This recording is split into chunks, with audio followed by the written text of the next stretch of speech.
The following episode contains mature themes and strong language. Listener discretion is advised.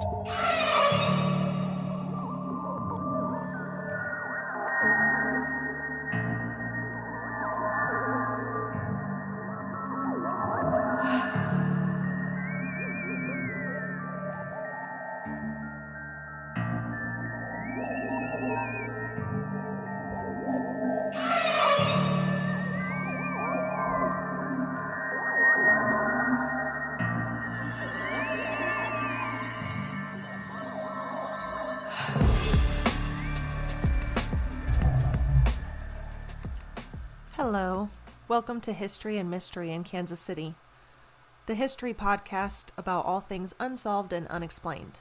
I am your host, Laura. The cold case I want to cover is about a young man named Alonzo Brooks.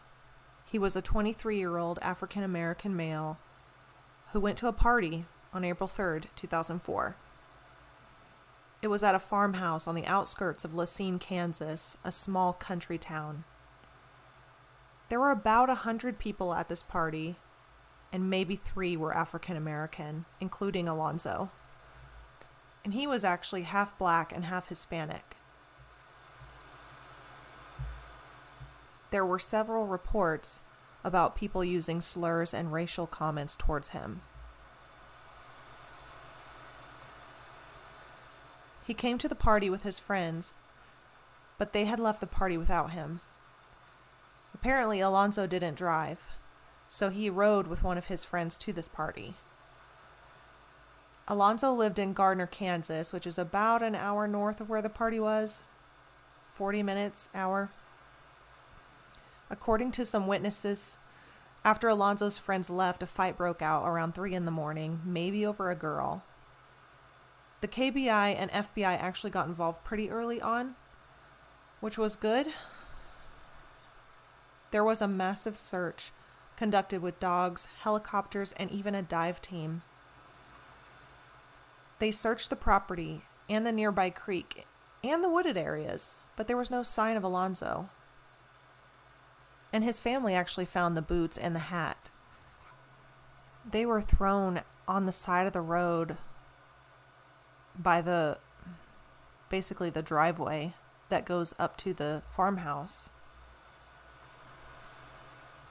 The police didn't even find those.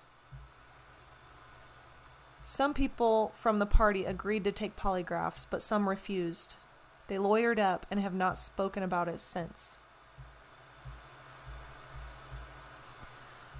The U.S. Attorney's Office told Fox 23, quote, "From the beginning, there were rumors that Brooks had been the victim of foul play. Some said Brooks may have flirted with a girl. Some said drunken white men wanted to fight an African-American male, and some said racist whites simply resented Brooks' presence." End quote. After he had been missing for almost a month, the family and friends conducted their own search. And they found him in less than an hour, in a pile of branches in the creek. There was no obvious cause of death. The family believes Alonzo was placed in the creek after the search teams were in the area, because his body and belongings were in relatively decent shape for someone who was supposed to be in the water for over a month. He even had papers in his pocket that were still intact.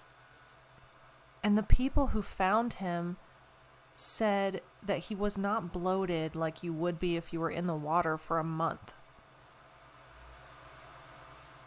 The dive team swore that they searched that area and he was not there. So there's rumors going around that maybe he was placed somewhere else and then dumped later. That seems like an awful lot of trouble for someone to go through, to hide the body somewhere and then take it back out to the creek. Because if he was out there in the water for that long, he would have been bloated, he would have been discolored. He would have had way more damage to his body. And it was well known that the family and friends were going to do a search that day. So it almost makes you wonder if somebody put him there on purpose for them to find.